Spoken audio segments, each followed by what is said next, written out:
Y cuando decimos tiene todo que ver con la reina de Inglaterra, me gustaría llamarles la atención sobre una cuestión que recién estuvimos hablando con los gurises de tercero, y que es la historicidad y la tradición de la que nosotros, por haber vivido los procesos de colonización y que yo cuánto, carecemos. Vieron que nuestra historia es muy...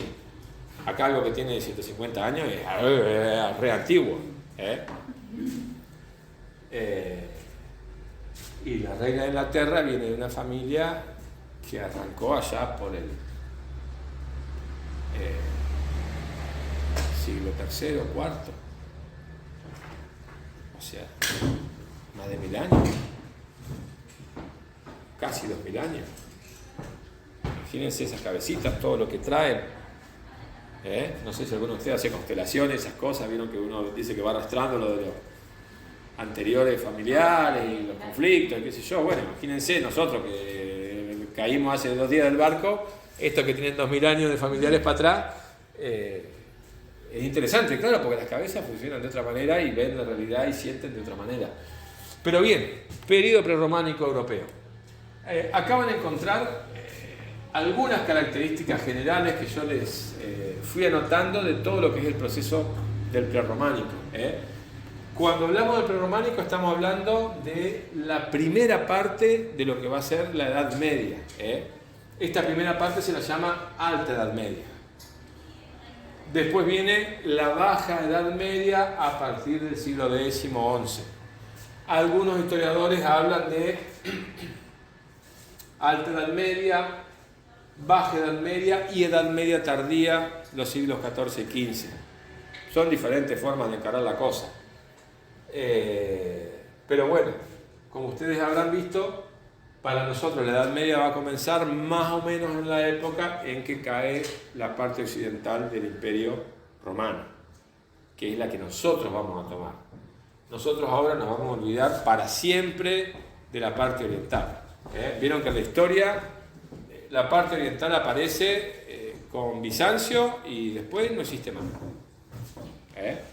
Cae Roma y después aparecemos ya en el gótico o en el Renacimiento directamente, siguiendo una tradición que sostiene que en todo el tiempo que hubo entre el fantástico periodo grecolatino, Roma, Grecia, qué sé yo cuánto, y el Renacimiento, donde lo que renace es la cultura grecolatina, no pasó nada.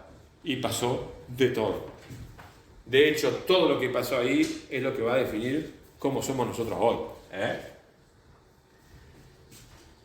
Entonces, cuando se cae el último emperador, Rómulo Augusto, fíjense qué interesante las ironías de la historia. El primer rey de Roma fue Rómulo y el último también.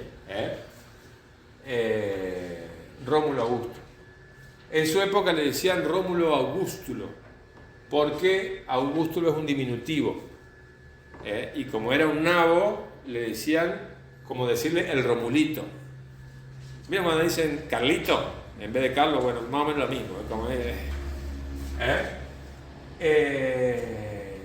Eso obviamente va a traer un montón de consecuencias, pero una que nos va a interesar especialmente para poder analizar la sociedad y el arte, es que toda Europa, o buena parte de Europa, digamos, estaba unificada, si se quiere, a través del Estado romano. Entonces había una relación entre la gente, los pueblos, las etnias, con un Estado que les imponía una ley y un montón de cuestiones, inclusive algunos aspectos religiosos. Toda esa relación de personas con el Estado va a estallar y va a empezar a haber relaciones entre individuos o entre grupitos. Ya no va a haber un Estado que unifique, o sea, Europa se va a atomizar en 1000 reinos diferentes. Eso es lo que vamos a ver. Básicamente va a ser invadida por pueblos germanos, que van a terminar fusionándose con el cristianismo. El cristianismo va a ser el que va a salvar las instituciones romanas, la cultura grecolatina, a través de las abadías. Ahora lo vamos a ver. Estas son cosas más o menos generales. En cuanto al arte y la arquitectura, no hay grandes programas arquitectónicos, no hay grandes esculturas, ni grandes obras, ni grandes pinturas, ni grande nada. Va a predominar, por un lado, el arte mobiliar, accesorios, adornos, etcétera, etcétera, y los libros ilustrados, los libros viñados, o los libros iluminados. Los manuscritos, que con eso tiene que ver ese audio que les decía de Dolina.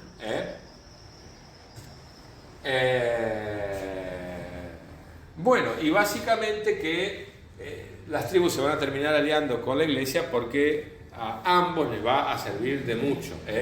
A las tribus para poder administrar una cosa que no saben lo que es, y a la iglesia para poder subsistir y hacerse de unas riquezas bastante interesantes. Ya lo vamos a ver en detalle, pero digamos que lo que va a atravesar todo el periodo prerrománico, estamos hablando del siglo VI al X, como habíamos dicho, es estas características. Pero vamos a ver desde atrás cómo arranca la cosa, porque para entender qué pasó ahí, tenemos que entender de dónde venía. Pensemos que Europa, básicamente, antes de la llegada de los romanos, estaba dominada, habitada mayormente por pueblos celtas y germanos. Los pueblos celtas se originan en el centro. Vieron que uno habla de los celtas y piensa en el norte de Inglaterra, la música celta con las gaitas y todo el ratatá ese. No. Los celtas se originan acá y se desparraman por toda Europa, en la región que se llama Hallstatt y Latén. Y los germanos arrancan en esta zona y después se desparraman para todos lados.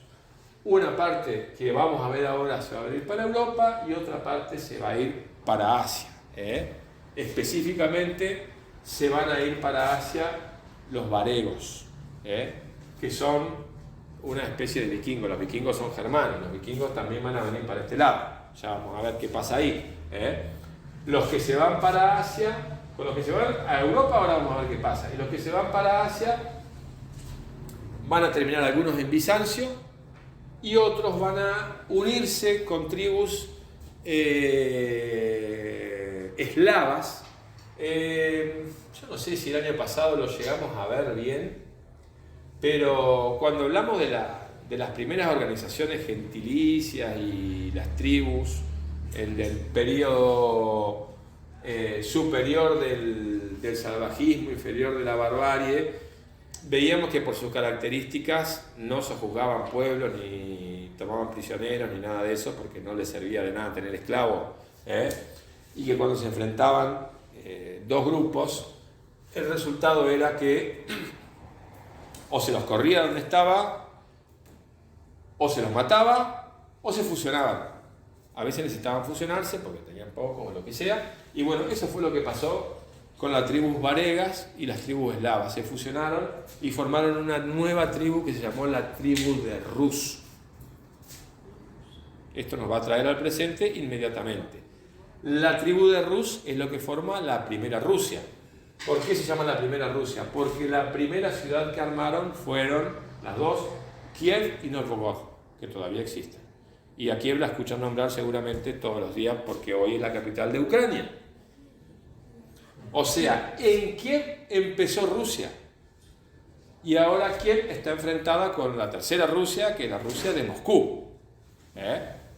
Pero en realidad son lo mismo, históricamente, digamos. Después por los avatares terminó un país aparte y qué sé yo cuánto. Pero básicamente Rusia arrancó acá, en Ucrania, en lo que hoy es Ucrania. En aquel momento no existía Ucrania. Así que es interesante saber o pensar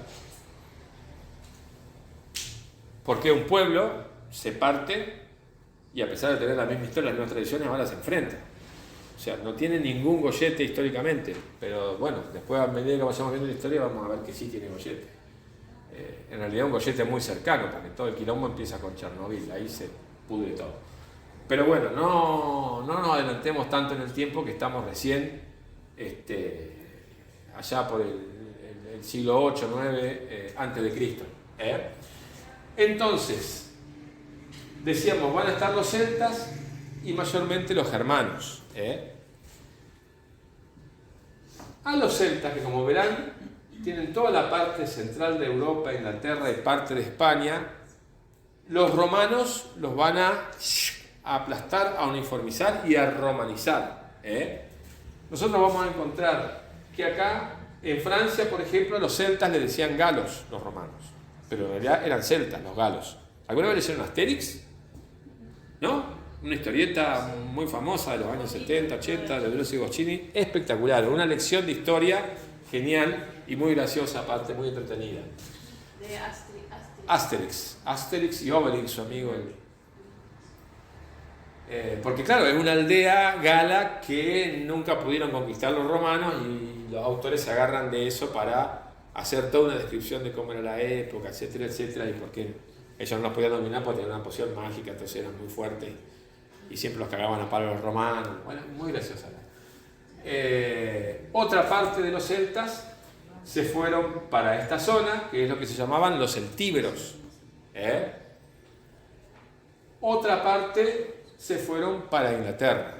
Pero fíjense que a una parte de los germanos también les pasaron la raza los romanos, pero a otra no, porque toda esta zona era muy boscosa y ahí los romanos no se metían. Cuando quisieron conquistar las zonas boscosas, sufrieron unas derrotas pero humillantes, porque las legiones romanas estaban armadas, preparadas y entrenadas para pelear a campo abierto. Vieron que armaban toda la formación de tortuga, con los escudos, para la flecha. Cuando te metías al bosque no podés llevar esa formación, y ahí en el bosque los tipos que vivían ahí, nacían ahí, morían ahí, pero lo hacían percha de como querían. Y lo mismo pasaba en esta zona. Entonces, los germanos pervivieron en esta zona y los celtas en esta. Por eso la cultura celta permaneció mucho más viva en esta parte que en toda esta que fue de donde se originó, digamos, pero que tuvo 1000 años de romano encima. Se fueron romanizando. Lo mismo con los germanos que estaban acá. Y vamos a ver que es interesante ver qué pasa con los que estaban de un lado y de otro. Este es un mapita que cuenta más o menos el tema de las invasiones de los pueblos bárbaros entre el 100 y el 500, porque en realidad no es que el día que cayó Roma fue porque los invadieron los bárbaros, ya venían dándose cosas antes. Roma venía en una decadencia en este lado, sobre todo, bastante importante, y inclusive muchos pueblos que se habían federado con los romanos, como eran los germanos, buena parte de los germanos estaban adentro del imperio o habían hecho un pacto con los romanos para cuidarle las fronteras de otros, y a cambio los dejaban estar adentro del imperio y gobernar regiones y qué sé yo cuánto. Lo mismo que los godos. Buena parte de los godos estaban federados con los romanos. Fíjense que hablamos jutos, anglosajones, francos, vándalos, ostrogodos, hunos, visigodos, vándalos. Todos, excepto los hunos que venían de las estepas, eran pueblos germanos.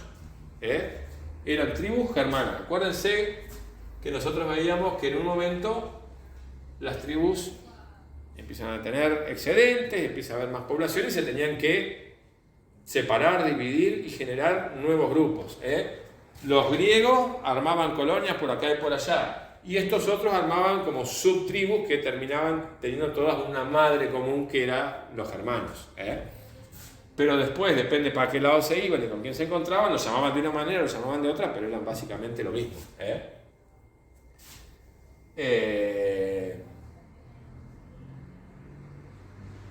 Entonces, ¿qué va a pasar?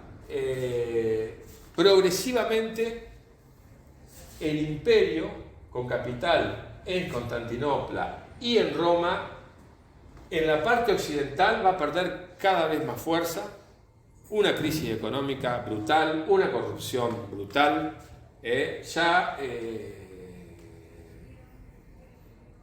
empezó a haber a causa de la crisis económica y la corrupción, empezó a haber escasez de dinero. Entonces, acuérdense que con Adriano se habían cerrado las fronteras, digamos. Adriano dijo, bueno, hasta acá llega Roma y de acá no pasamos. La famosa muralla de Adriano, por ejemplo, la que estaba acá. Entonces, ¿qué pasaba? Al no conquistar nuevos pueblos, no había nuevos botines ni nuevos esclavos.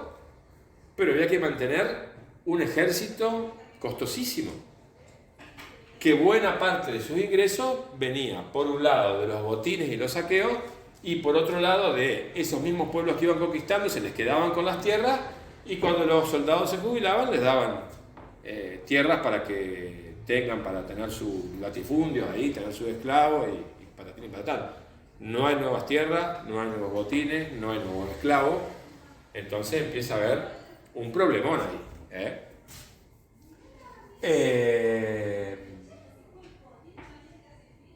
Bueno, algo de eso creo que está en el texto que les dejé sobre el texto nuevo sobre los romanos. Entonces, ¿qué va a pasar? Por ejemplo, una cosa que va a pasar es que la obra pública va a bajar. La obra pública, hablemos de los caminos básicamente, que es lo más importante acá, y los acueductos, la llevaba adelante el ejército. El ejército contra los puentes, todo, eran muy ingenieros los romanos. Ahora, los destacamentos de esos ejércitos no tenían dinero ni recursos para llevar adelante el mantenimiento de esa obra pública y estaban más ocupados en extorsionar a los propios habitantes para conseguir guita, cobrar soborno, hacerlos tributarios. Entonces, para Roma hacerse con los tributos de todos estos lugares se venía poniendo bastante complicado. Porque en muchos lados directamente se habían generado poderes locales que cuando venía el cobrador, pero le pegaron una patata, era un ejército más fuerte privado que el de los propios romanos. Y mucho eso en poder de algunos caudillos godos o de los que sean, o francos. De hecho, cuando cae Roma, toda esta parte, fíjense, bueno, fíjense lo que va a pasar acá. Los godos, una vez que cayó Roma, el emperador fue un caudillo de Érulo que se llamaba Odoacro. Mientras Odoacro hacía cagar a Rómulo Augustulo, se autoproclamaba emperador, pero antes de autoproclamarse emperador le mandó una carta al emperador de Bizancio diciéndole que, bueno, Augustulo venía mal y que él lo había tenido que destituir y que él se proponía como emperador. Entonces, el emperador bizantino lo reconoció como emperador de Occidente. Medio regañadientes, pero lo reconoció. Mientras eso sucedía, había un tal Atalarico, que era godo, y que lo tenía a mal traer al emperador de Bizancio. Es más, había logrado tanto poder porque había unificado un montón de tribus que había llegado a sitiar Constantinopla. Pero, ¿qué pasaba? Constantinopla era inexpugnable. No había ejército que le pudiera entrar. Estaba perfectamente protegida por sus murallas de un lado y por el mar del otro lado. Pero el emperador de Bizancio no tenía fuerza para repeler a los godos. Entonces, ¿qué hicieron? Dijeron, bueno, vamos a estar acá hasta la eternidad y nadie va a derrotar a nadie. Te propongo una cosa, me voy yo para Roma y me hago emperador. Y al emperador bizantino le encantó, porque se lo sacaba de encima a Odoacro por un lado y se lo sacaba de encima a este otro que lo tenía sitiándolo a cada rato por otro lado. Entonces lo manda para Roma, como que va a gobernar, qué sé yo, Atalarico lo invita a Odoacro a un banquete para celebrar que estamos todos en paz, qué sé yo, qué sé cuánto, y lo hace cagar. Derecho viejo y se auto queda como gobernante, ¿no? Él se somete al emperador bizantino, no está al mismo nivel, digamos, no es emperador también. Y llega a dominar toda esta zona. En esta zona los germanos van a dominar. O sea, vamos a tener a los germanos más precisamente a los francos, por un lado, y a los godos por el otro. ¿Por qué digo precisamente a los francos? Porque hay una tribu germana que son los francos. Dentro de esa tribu de los francos hay una que se llaman los salios. Y un caudillo, no le digamos rey todavía, salio, logra unificar todas las tribus de los francos. Era Meroveo. De ahí sale, capaz ustedes han escuchado hablar de la ley sálica. Lo que hace este buen hombre es compilar las leyes tribales y algunas leyes romanas, las mezcló, qué sé yo cuánto, hizo la ley sálica. Y volvemos al tema de la historia. La ley sálica va a crear a lo largo de la historia un montón de problemas, porque una de las cosas que dice la ley sálica es que las mujeres no pueden heredar cargos ni cosas. Entonces, cuando haya sucesiones en los reinos donde recaiga la sucesión sobre una mujer, se va a armar unos despelotes más o menos. Y eso va a llegar hasta casi nuestros días. En Francia se deroga la ley sálica, entre comillas, en 1968. Recién ahí las mujeres pudieron acceder a cargos públicos y votar. 1968, ayer. Yo había nacido 2 años antes. Fíjense de dónde viene el temita. Entonces, por un lado los vamos a tener a estos muchachos y por otro lado los vamos a tener a los francos que dominan básicamente toda la parte central de Europa. O sea, toda esta zona. Después se van a extender más todavía. De hecho, Francia, como se imaginarán, toma el nombre de estas tribus después. Ahora, nosotros decíamos al principio que todas estas tribus de repente se van a hacer con territorios inmensos. Las tribus, por sus características, no pueden dominar grandes territorios y menos tener tributarios, porque se manejan a otro nivel que tiene que ver con sociedades que todavía no tienen excedentes, que viven de por ahí sí, sus cultivos, sus pequeñas crías de ganado, de afanarle alguna cosa a los otros, pero no hacen tributarios, ni toman esclavos, ni nada por el estilo. Recién cuando vienen acá es como que tienen que pegar un salto en la historia y adaptarse a ser los reyes de un nuevo territorio, que también en principio la ley tribal les va a trabar un poco la cabeza, porque no existía el concepto de rey en la tribu. Todo era por asambleas y todo era electivo, no hereditario. Entonces, en principio, para poder controlar el gran territorio, lo que va a hacer el caudillo principal, en este caso Clodoveo, es designar diferentes hombres libres para que controlen o administren determinados territorios. Y acá se va a empezar a generar un atisbo de feudalismo.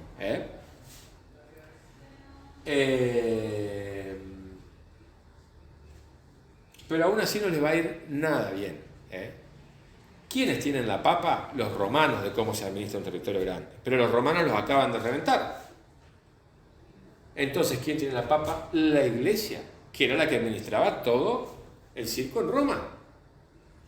El papa tenía gobernadores, tenía obispos, tenía diáconos, archidiáconos,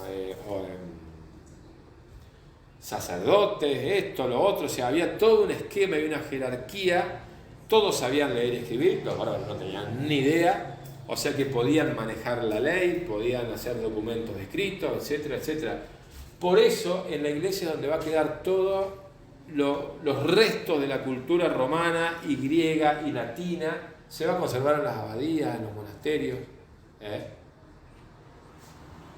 Acuérdense que el tema de los caminos estaba complicadísimo, o sea que también al caudillo le costaba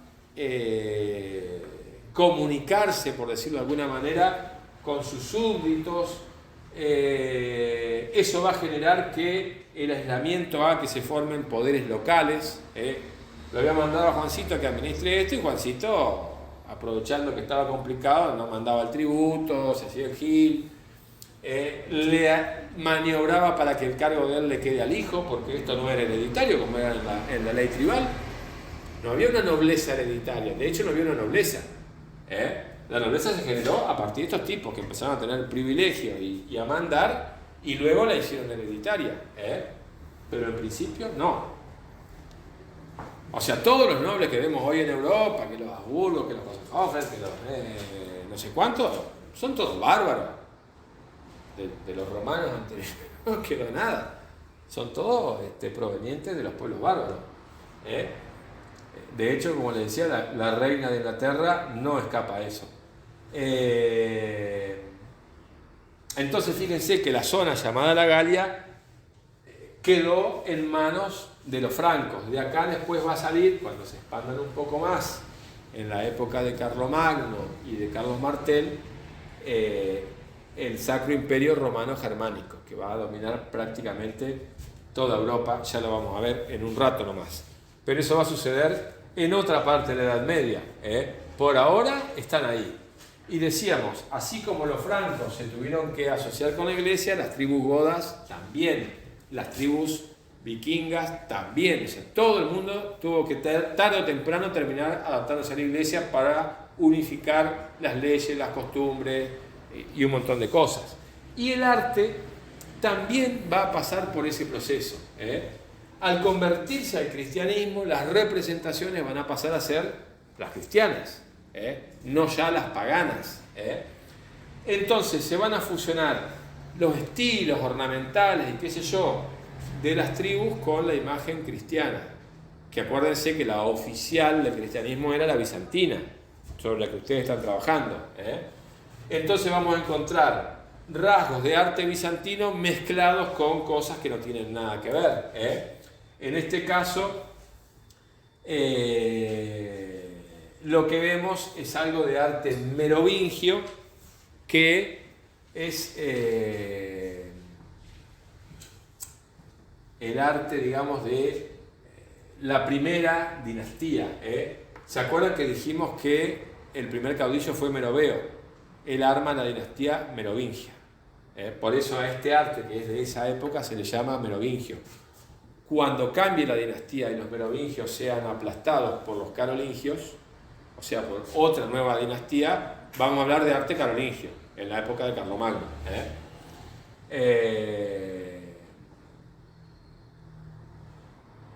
Bien. Ahora, otra cuestión. ¿Por qué hablamos de arte a pequeña escala? Que no hay gran arquitectura ni nada espectacular y qué sé yo cuánto. Porque todas estas tribus eran seminómadas. En su tradición no hacían catedrales, porque ellos estaban un rato acá, un rato allá, iban o los corrían de otro lado. Entonces no tenía ningún sentido para ellos. Por eso su arte se expresaba en las cosas móviles, por eso se llama arte mobiliar. Accesorios, las riendas para el caballo, el cosito, el casco, el coso con el que me prendo la capa, y cosas por el estilo, los cofres donde llevaba mis cosas. Por eso el arte a pequeña escala. Y en esta época eso no va a cambiar, porque en un principio todavía se pelean unos contra otros de manera tan furiosa, se corren de un lado para otro, que no tienen ni tiempo ni recursos para generar grandes obras, ni para formar grandes artistas ni nada. Piensen que en esta época, por ejemplo, los francos, al igual que los godos, no tenían ejército regular. Cuando había que agarrarse las piñas con algún otro, se hacía una leva entre los habitantes de la tribu, y todo el mundo a pelear, y cada uno con lo que tenía y con lo que podía. No había todavía ejército profesional, o sea, era todo muy rústico, digamos. Con respecto a los godos, también vamos a tener, por un lado, el Pentateuco de Tours. Tours está en Francia, es un libro iluminado. El Pentateuco, no sé si saben, es la primera parte de la Biblia. O sea, es el Antiguo Testamento, básicamente. Son los 5 primeros libros de la Biblia. En la Biblia cristiana se agregaron un par de cosas más, pero en la tradición hebrea los judíos tienen solamente los 5 primeros libros, por eso se llama Pentateuco, 5 libros. Esto es un Pentateuco con algunos rasgos, algunas características de el arte gótico, sobre todo el arte godo, digamos, sobre la ornamentación. Acá vemos la corona de Recesvinto, que fue otro rey bastante famoso. Vamos a ver otros ejemplos. Otra corona, ven acá dice Recesvinto. Esta corona tiene esta forma tan rara, uno se imagina que se la pone y queda todo tapado con las letras y con los adornos, pero en realidad lo que sucedía, yo no sé si hay una imagen acá, en otra, a ver. Lo que sucedía era que en el palacio, que era la pieza, digamos, porque no era una cosa espectacular, donde se sentaba el rey, se colgaba la corona. No es que se la ponía, él se sentaba abajo de la corona. Por eso tiene cositas colgando y cosas que uno diría, no tiene gollete. Es más, fíjense la forma que tiene esto, se colgaba. Esta también, como ustedes verán, era para colgar. Esto es un broche de tipo cinto. Estos son fíbulas, fíjense que acá todavía están las imágenes paganas dando vuelta. Las fíbulas son como prendedores con el que yo me prendo la capa o la toga. Vieron que se envolvían en tela o se ponían la capa y bueno, no había botones en esa época. Los botones son del siglo XIV, XV, recién empiezan a aparecer los botones. Todo se abrochaba con broche, con aguja y chao Pinela. Fíjense que los tipos, si bien no construían grandes obras de qué sé yo, no era porque eran brutos ni nada, sino porque no las necesitaban. Ahora, en lo que hacían, es todo labrado, oro y vidrio y esmaltado.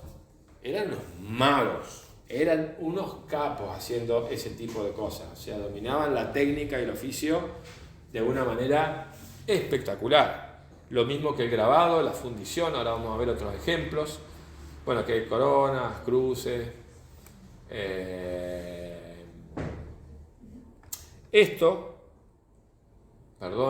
Estamos hablando de arte visigodo. Nosotros ya hemos visto que los godos estaban por todos lados, pero luego se la empiezan a comer a otros pueblos y terminan retirándose hacia España y terminan gobernando España hasta que caen los árabes en el siglo VII.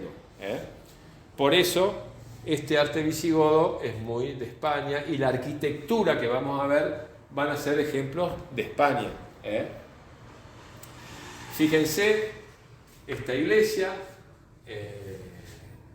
miren el tamaño de la puerta, verán que es una iglesia bastante modesta, por decirlo de alguna manera. Era lo que se podían permitir en esa época. Vamos a ver que prácticamente esto que está acá son marcas de canteros. Esto es el embrión de lo que después van a ser los gremios. O sea, había gente que se dedicaba a la albañilería, por decirlo de alguna manera. Y cuando una cuadrilla armaba algo, le ponía su marca.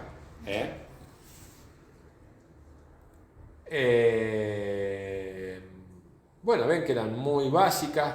Muchas veces desarmaban antiguos templos o restos de construcciones romanas y usaban las columnas o algún mármol porque no tenían guita ni recursos para tener sus propias canteras y ponerse a hacer mármol y qué sé yo. La iglesia de San Miguel de Lillo también, acá está la planta, fíjense que es bastante modesta. Estos edificios eran prácticamente... Santa María del Naranco, que también funcionó como palacio. Miren lo que era el palacio, pobrecito el rey. Este creo que era Ramiro, estilo ramirense. Era una cagadita el palacio. Compárenlo con Versalles o con alguno de esos que uno está acostumbrado, las princesas de Disney, qué sé yo cuánto, y esto tenía, qué sé yo, 30 metros por 5 de ancho, por 7, una porquería.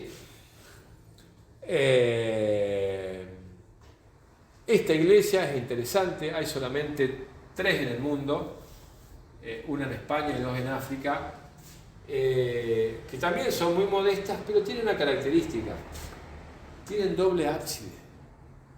Es una cosa súper rara. El ábside es el lugar donde está el altar y arriba la figura de Dios, que sé cuánto. Estas tienen doble ábside. Se supone que puede ser por influencia de una secta, entre comillas, que se llamaban los circunceliones, que eran los que andaban circundando. Piensen que en esta época todavía el cristianismo se está formando. Hay muchas maneras de entenderlo y de practicarlo. Si bien ya había pasado el concilio de Nicea, todavía no estaba unificado, todavía muchos eran arrianos, otros eran apostólicos, y mucha gente que se oponía al poder de Bizancio o de la iglesia oficial armaba su propia iglesia. Una de estas eran los circunciliones, que estaban en contra de las grandes riquezas que se había generado la iglesia y los nobles también. Entonces tenían una influencia muy grande sobre los trabajadores eventuales, sobre todo en el norte de África. Y andaban circundando las grandes plantaciones donde había mucha gente, porque ahí hacían su propaganda y eventualmente hacían unos motines espectaculares, tomaban ciudades enteras, anulaban todas las deudas, expulsaban a los más ricos, le daban tierra a la gente. Bueno, era todo un movimiento subversivo, por decirlo de alguna manera. Eran como los comunistas de hoy, les dirían así. Otra iglesia, y se supone que las iglesias de ellos tenían doble ábside. Esta es San Martín de Romagnat, también, bueno, como verán, todas más o menos cortadas por la misma tijera, bastantes básicas, pero tenían una característica, eran de piedra. Y eso en esa época no era lo usual, la gente vivía en casas de madera o en lo que podía. Entonces tenían una doble función, por un lado el lugar de culto y por otro lado era el fuerte de la aldea. Cuando se le venían los vecinos medio enojados, rajaban todos para dentro de la iglesia, que era el único edificio de piedra. Inclusive tenía techo de teja, o sea que era difícil prenderla a fuego, no tenía techo de paja. Entonces ahí se atrincheraban todos los negros. Fíjense cómo la función hace a la forma también. Estas ventanas, que se llaman ventanas flecheras, no son casuales. Justamente, uno dice, una iglesia en vez de tener hermosos vitrales, qué sé yo, tiene una ventanita de 5 centímetros. ¿Por qué? Porque estas ventanas tienen la característica de que el lado de adentro tienen una forma así, o sea, no es recto el corte, sino que es así. Entonces, yo desde adentro me puedo poner con el arco y tengo un margen de tiro bastante interesante. Y el que está afuera lo que ve es una porquería así, que para embocarle la flecha y pegármela tiene que hacer magia. En aquella época seguramente había más de uno que hacía magia porque vivían con el arco en la mano. No sé acá la compañera qué dirá. Nosotros hablamos y no entendemos cómo hacían. Porque, ¿hablan de esto? Sí, más vale. Ajá. Porque hay varios arcos ahí en Camino. Está el mismo olímpico, que es con mira, son un montón de cositas. Sí, accesorios. Otro compañero tira raso, que es la típica acá, y no tiene nada, ni estabilizador, ni nada. Es la madera, la piola y aguantate, arreglate. Sí, pero tiene Button, que es un artefacto, digamos, que hace que la flecha vaya más dura o más blanda. Para que no haga así. Para que no flamee, digamos. Ajá. Y después está el longbow, que es como más oriental. Y sí, o sea, nosotros hacemos, pues, tirás, se te va a la izquierda, decís, corres algo. ¿Cómo hacían ellos? Con todas las cosas que nosotros tenemos, la mira, esto, lo otro, ¿cómo hacemos para errarle a...? Sí, aparte ustedes se paran, sí, apuntan, no. allá, te imaginas que andan todos corriendo y tirando o a caballo. Sí, que está apuntando mientras vos estás... Claro, o sea, esto... Es una locura. Y arcos que habrán sido la mayoría bastante básicos, porque no había ejército permanente ni fabricantes de... O sea, cuidado, tenemos que para los dedos, para la manga, eso Claro. como es salvaje. Sí, o sea que es probable que la ventana esa sea casi inexpugnable, digamos. Sí. O sea, ahora igual hay, más que nada en Estados Unidos tiran así, por los climas que tienen, Ajá. tiran, digamos, de adentro de un coso, tiran desde la ventana. Claro, para no salir a frío. Claro. Sí, pero yo hasta 30 metros tiro. Bueno, yo tiraría 40. Está muy bueno. Está copada con la arquería. Es interesante, yo tengo un amigo que hace o hacía, no sé, Danilo Praderio, no sé si no lo conocés porque no está haciendo. ¿Cómo? Danilo Praderio, porque no creo que haya muchos lugares donde se practique arquería acá, en el tiro. Y acá está el tiro y carpinchos. Ah, yo no sé si era el tiro Carpincho, supongo que era el tiro. Sí, y se fanatizó en un momento, estaba enloquecido. Parece bastante interesante. Los compuestos que tienen poleas. Sí, ya son los arcos. Sí, a mí me gustan los chinos, los ponjas, porque tienen toda una filosofía con el arco y la flecha. Bueno, hay que tirarse a uno mismo y no sé. Claro, el instructor ahí tira longbow. Pero no sé. Ah, ese que se llama ¿cómo? Longbow. Longbow. Tiene, las plumas son un palo de escoba así. Y Mirá. no tiene tanto, o sea, olímpico puede llegar hasta 60 metros. Mi entrenador tira 60. Mi compañero que tira raso hasta 50 ya no avanza más porque no tiene mira y la apunta con la flecha. Claro. Y longbow son 30 metros como mucho. Pero tiene, el arco se le saca la cuerda y se hace un palo. Queda derecho. Claro. Es otra cosa. Claro. Bueno, hablando de tecnología de arcos, acuérdense, creo que el año pasado lo mencionamos cuando hablamos de los egipcios, la invasión de los Hicsos. ¿Cómo los egipcios los cagan a los egipcios? Porque tenían carros para 3 personas y sus arcos eran de 2 tipos de madera, lo cual les daba un alcance mucho más grande y entonces, o de cerca más potente. Te atravesaba o te atravesaba. Entonces tuvieron una superioridad tecnológica militar que les permitió, hasta que los egipcios se pusieron al día, tenerlos cortitos. Bueno, interesante toda la ventana flechera. Bueno, los otros que les gustaba mucho, ya que hablamos de Atalarico, el godo que andaba con Bizancio, que yo cuánto, él de vez en cuando se iba y se agarraba contra los hunos y gente de las estepas. Acuérdense que los mongoles venían dominando prácticamente medio mundo y que el arma de los mongoles era el arco y que eran imbatibles porque podían tirar desde arriba del caballo. Ellos habían inventado el estribo, que acá no se conocía.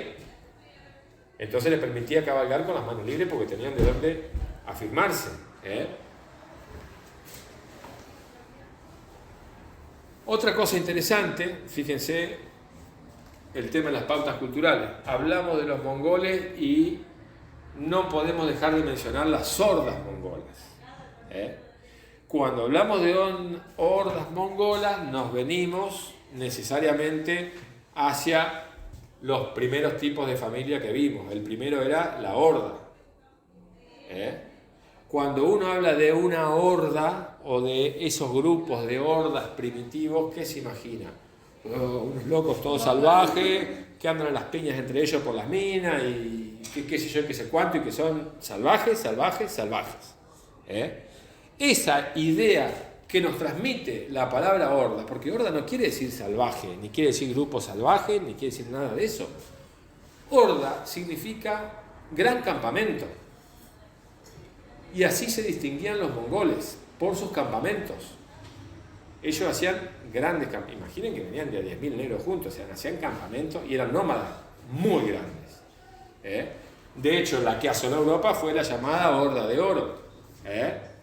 Se llamaba así porque tenían un emblema que era amarillo, no sé, como el sol y qué sé yo cuánto.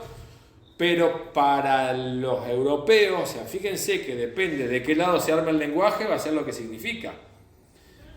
Del lado de los mongoles significa gran campamento. Del lado de los europeos significa grupo de salvajes, tremendos, asesinos y qué sé yo cuánto que se nos vienen encima. Que es la idea que nos transmitieron a nosotros. Si nosotros nos cruzamos y vamos del lado de los chinos, cuando hablan de horda, seguramente hablan otra cosa. De campamentos, fortificaciones o vaya a saber qué. Pero no lo van a asociar a algo brutal y salvaje como lo asociamos nosotros.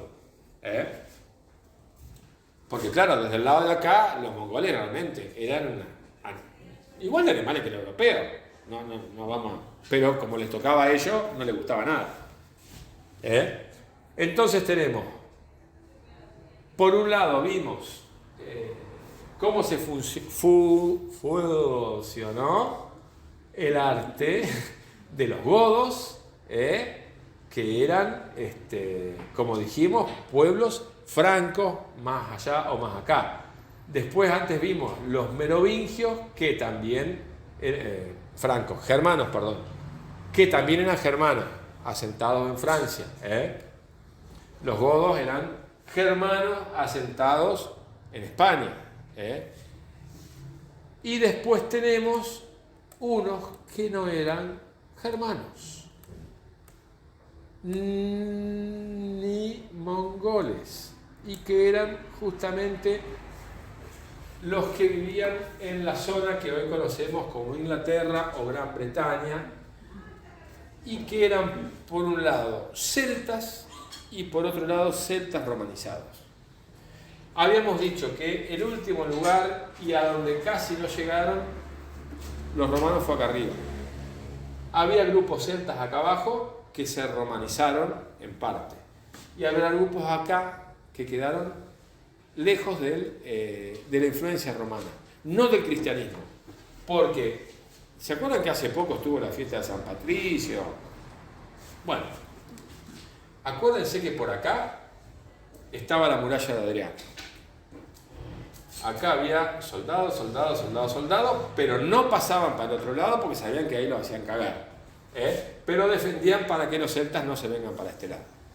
Entonces, estos como que quedaron aislados, y buena parte de Irlanda también, o sea, lo que es Escocia e Irlanda como que quedó medio a salvo de la influencia romana. Entonces pudieron conservar sus costumbres, sus tradiciones, etcétera, etcétera. Pero por allá, en el siglo IV, llega San Patricio a hacer misión y se logra conquistar a unos cuantos. Entonces acá va a haber un cristianismo que también va a quedar aislado del cristianismo oficial romano, ¿no? El cristianismo de los escoceses no es igual, el rito no es igual, no es exactamente igual. Pero bueno, los monasterios y las abadías que se hicieron acá van a conservar cosas que se perdieron en el resto de Europa. Por eso van a ser tan importantes los scriptorium o escritorios o centros de copia de los celtas, digamos. Piensen que los curas de acá van a ser celtas, y eso lo vamos a ver reflejado en sus dibujitos. Ahora lo vamos a ver. ¿Qué pasa? Cae el Imperio Romano. Entonces, estas defensas empiezan a flaquear. Y los celtas de acá arriba se van a pelear con los celtas de acá abajo necesariamente. ¿Qué hacen los celtas de acá abajo? No podemos contra los celtas de arriba porque ya estamos medio hecho pelota, no tenemos guita, nuestro ejército está destruido, qué sé yo, qué sé cuánto. Le pedimos ayuda a los anglos, los jutos y los sajones, que son germanos de la rama de los vikingos, por decirlo de alguna manera. Entonces se vienen para acá. Los hacen percha a los celtas de arriba, que rápidamente vuelven para arriba y se quedan ahí. Pero se toman esta parte. O sea, terminan estos vikingos, o estos germanos, o estos nórdicos, conquistando Inglaterra, o la parte de abajo de Inglaterra. Fíjense que toda esta parte va a quedar en manos de los anglos y los sajones. Vieron que a veces cuando hablamos de Inglaterra hablamos de los anglosajones o de la cultura anglosajona. En realidad ni siquiera es eso. Pero en principio sí lo fue, porque los anglosajones, no justo después de ser que se hicieron, desaparecieron del mapa, pero los anglosajones sí que se quedaron acá. De hecho, a los celtas los expulsaron para acá y les llamaron galés. Galés quiere decir extranjero, porque los celtas quedaron como extranjeros, porque esto quedó en manos de los anglos y los sajones. Hasta que va a pasar una cosa espectacular, pero ya la vamos a ver. No sé cómo estamos con el horario. Hasta las 11. Capaz que sí que lo llegamos a ver. Estos también se van a cristianizar. Y su arte era un arte muy, muy refinado. Acá vemos algunos ejemplos de un tesoro que se encontró, que era una especie de barco funerario, con muchos adornos y cosas por el estilo. El tesoro de Sutton Hoo, que es un lugar en Inglaterra, que no sé por qué tiene ese nombre. O sea, sí, tiene ese nombre porque se lo han puesto, pero vieron que suena chino y no a inglés, pero bueno, capaz que es idioma galés, vaya a saber. Fíjense este casco de hierro y bronce, que es maravilloso, totalmente labrado, acá no se ve en detalle, o estas fíbulas de oro con incrustaciones de cristales y esmaltados. La boca de Carlos, parece que está tirando un beso. Sí, entonces sí. Ni que te reñito. Ni dicho. No fue una mierda. Y broches que tienen una gran influencia celta. Fíjense que el tema del lacerío es clásico del arte celta. Esos lazos que van y vienen y los espirales. Eso es alfa, beta, omega, No. ¿Quieren alfa? ¿no? Lo van a ver mezclado con alfa, beta, omega porque en la iconografía cristiana se usaba mucho, bueno, lo vimos la vez pasada, el alfa y el omega porque eran el principio, el fin, la primera y última letra del abecedario griego. Alfa es la A, digamos, y omega es como una grampa omega, que se llama grampa omega porque recuerda la forma de Omicron, omega. ¿Eso no es? No. Eso es un símbolo de la época del paganismo que se repite y se mezcla con esto, que no me acuerdo bien el significado, pero creo que tiene que ver con los tres mundos y cosas por el estilo. Recuerden que ellos no tenían imaginería religiosa en las creencias druídicas y todo eso, porque los dioses vivían junto con ellos en los bosques, vieron que tenían toda esa cuestión y los germanos entendían que era una falta de respeto hacia los dioses encerrarlos en figuras, por eso no los representaban. Vuelvo a repetir, no porque no sabían o no podían, porque eso en la historiografía oficial actual se dice que como no les daba la cabeza no hacían figura humana, no la necesitaban o no podían. Cuando tuvieron que hacerla la hicieron y a la perfección y lo vamos a ver acá mismo.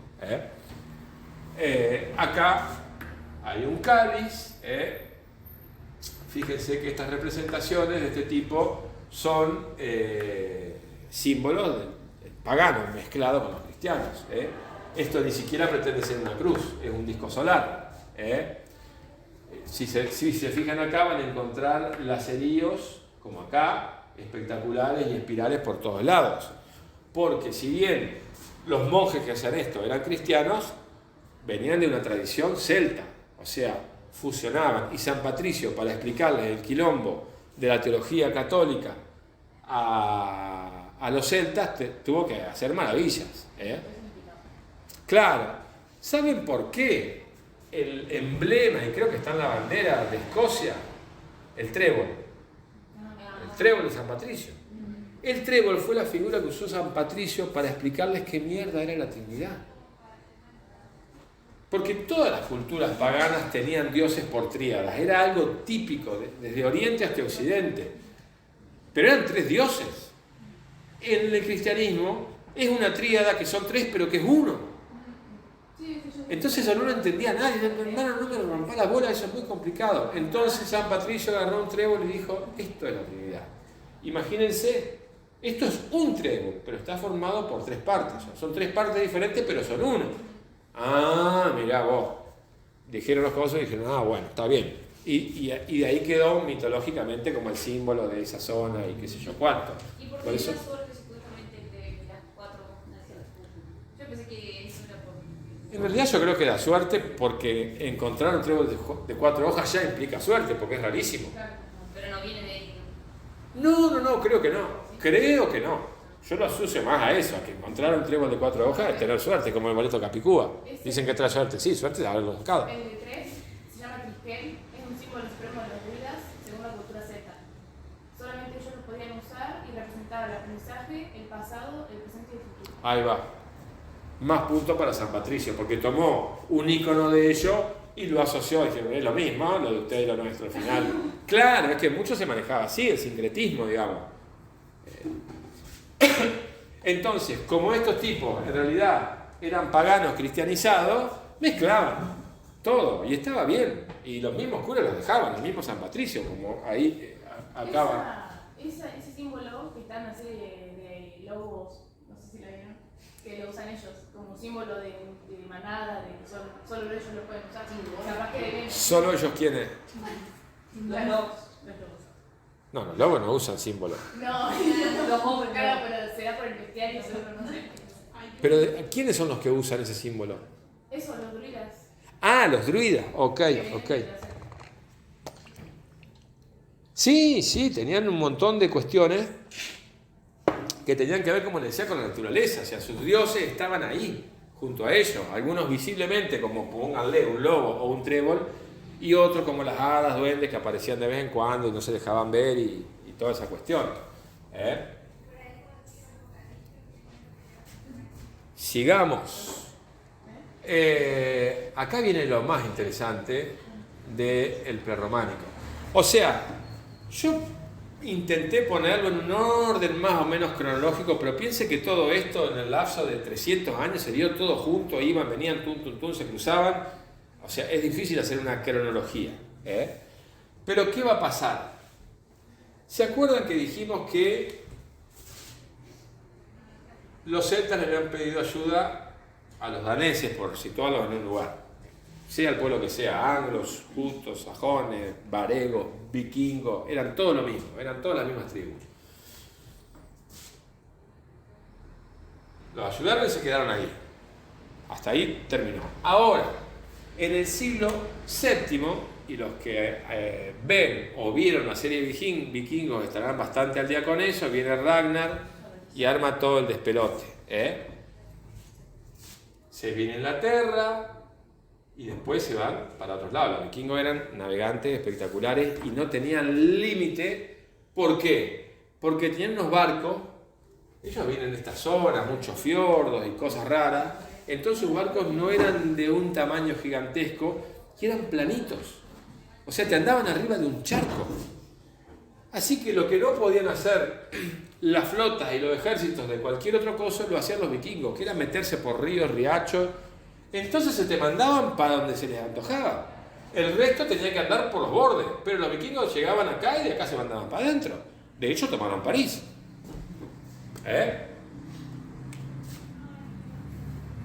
Entonces, ¿qué va a pasar?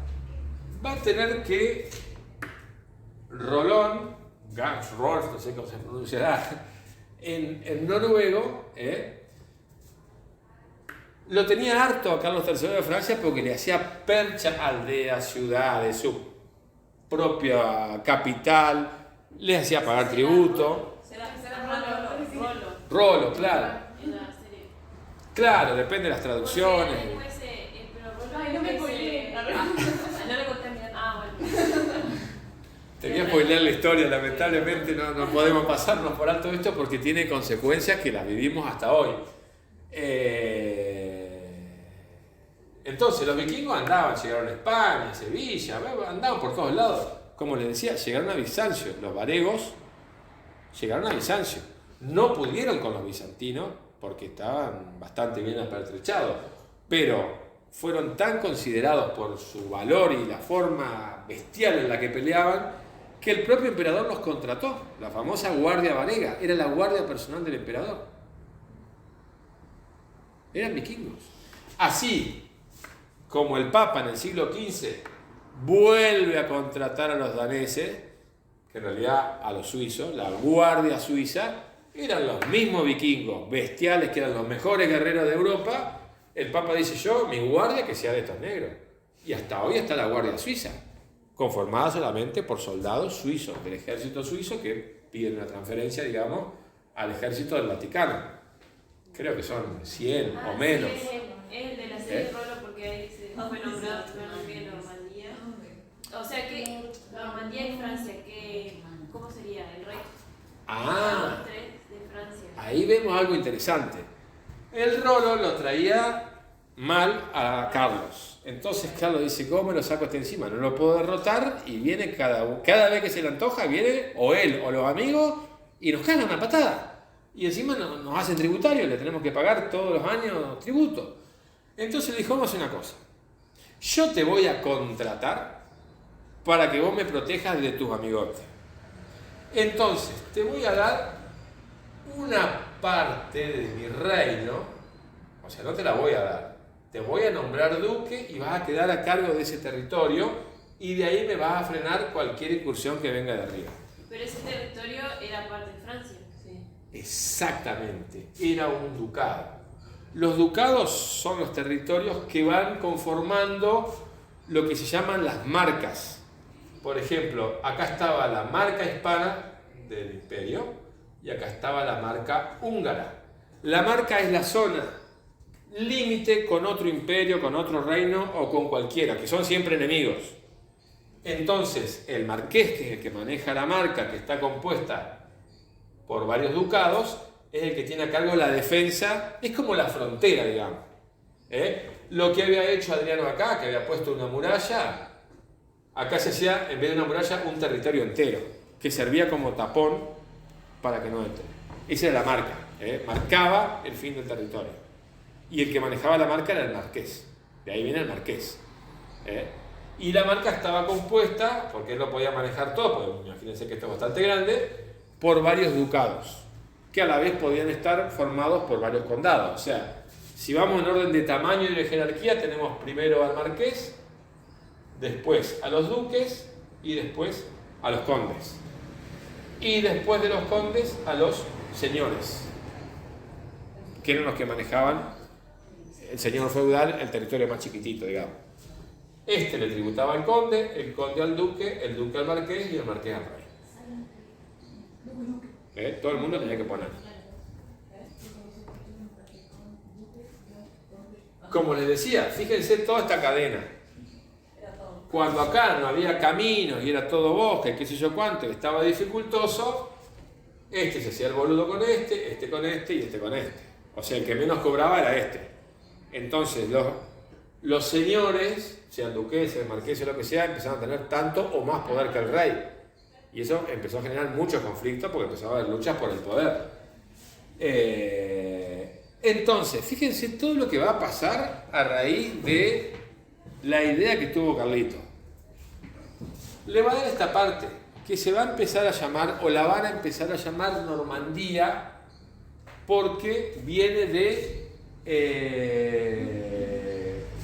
Normanorum o Normanie, que en la Languedoc o en latín significaba hombre del norte, porque acuérdense que venían de acá. Este era el lugar de los hombres del norte, Normandía. Capaz que le echaron Normandía porque ahí fue el famoso desembarco en Normandía, que fue medio del principio del fin de la Segunda Guerra Mundial, en la región de Normandía. Ahora, ¿en qué situación quedaba Rollo? Rollo quedaba como duque, por lo tanto era vasallo del rey. Él tiene que haber jurado el homenaje, el vasallaje. Normando, o lo que a partir de ese momento se empezó a llamar normando. Ahora, en un momento que vamos a ver más adelante, va a pasar algo muy interesante, que seguramente ya lo vieron con Carlito, o lo estarán por ver. ¿Vieron la Guerra de los 100 años? No. La Guerra de los 100 años duró 116. Fue entre el reino de Francia y el reino de Inglaterra. ¿Por qué se peleaban? Porque la reina o la heredera a reina de Inglaterra se casó con el duque de Anjou, que era normando. Mueren los papás y esta parejita se transforma en los reyes de Inglaterra. Y el duque dijo: a ver, para un cachito, yo soy rey. El rey de Francia también es rey.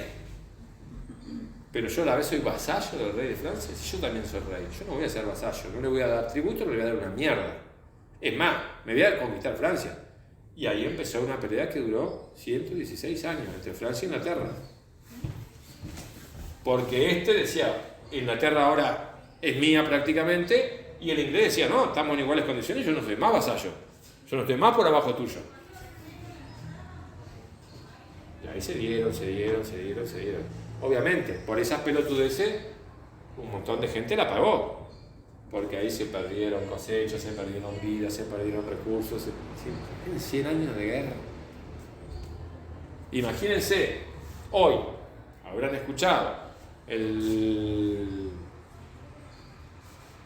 corredor humanitario para que salgan los refugiados, que hace, no sé, un mes que están sin luz, sin comida, sin agua potable, sin esto, sin lo otro. Imagínense lo mismo, pero multiplicado por 100 y durante 100 años. O sea, fue una sangría de recursos y de gente increíble.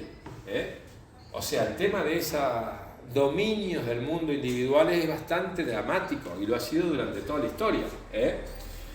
Entonces ahí arranca todo el problema que va a venir después, con Normandía, que va a ser una parte de Francia. Y después tenemos Bretaña, que es una zona, en la época en que el imperio se estaba cayendo, los romanos, los galos romanos que vivían acá, le pidieron ayuda a los celtas romanos que vivían acá.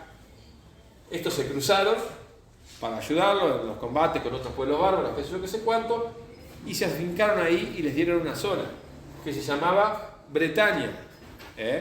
¿Por qué también le llamaron bretones con el tiempo? Por eso esto se llama Gran Bretaña, porque los que vivían en Bretaña a las islas le decían la Grande Bretagne en francés, y de ahí quedó Gran Bretaña. Bretaña chiquita, Gran Bretaña.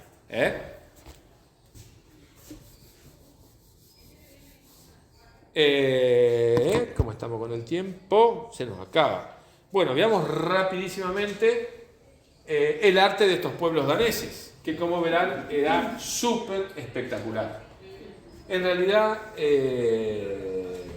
era más que espectacular, era increíble. Uno piensa en los vikingos con los cuernitos y el hacha y chao, y vestidos con pieles y nada más, pero eran mucho más, pero muchísimo más que eso.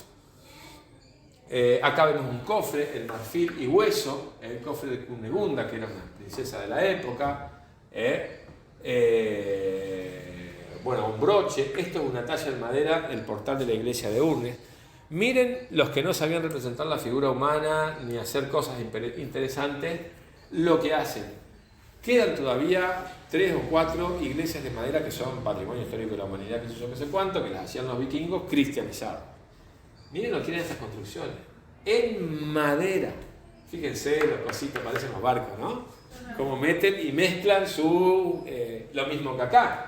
Esto es una crucifixión llena de lazos y qué sé yo y qué sé cuánto. Es una mezcla de celta, vikingo, cristiano, bizantino y todo lo que quieran. Estas iglesias son espectaculares. Piensen que tienen 1000 y pico de años de madera y están ahí. Aparte, miren lo que es la puerta, el tamaño que tienen es impresionante. Yo creo que le vi una foto del interior, no la puse acá. Adentro es una de las armazones y la viga, y es espectacular. Esta es otra iglesia, acá tenemos las cruces y por otro lado figuritas paganas, digamos. Borgund Stadtkirke y Urnes Stadtkirke. Stadtkirke es el nombre que se le da a las iglesias de madera, por eso se llaman todas iguales. Esta es la iglesia de madera de Borgund, esta es la iglesia de madera de Urnes, que son las localidades donde están, por eso se llaman todas iguales. Fíjense el labrado espectacular, que no tiene nada que envidiarle, inclusive si vamos a la cuestión estética y expresiva, esto frente al arte bizantino se lo lleva puesto así.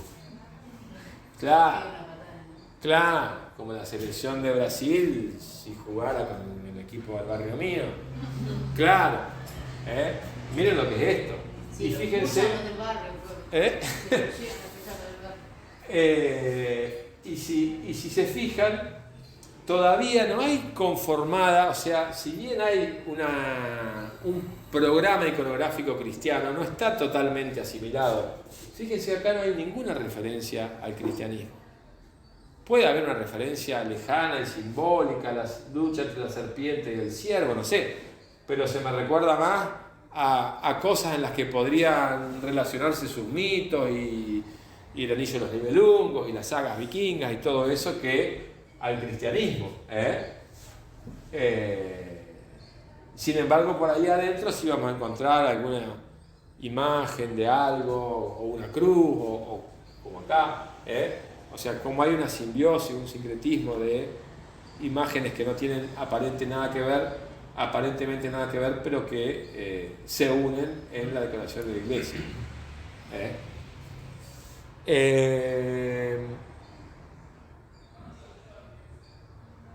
Esto lo vamos a dejar para la próxima, porque vamos a seguir con los francos, pero ya cuando cambian de dinastía, que va a cambiar todo, porque de ahí los carolingios van a armar un imperio.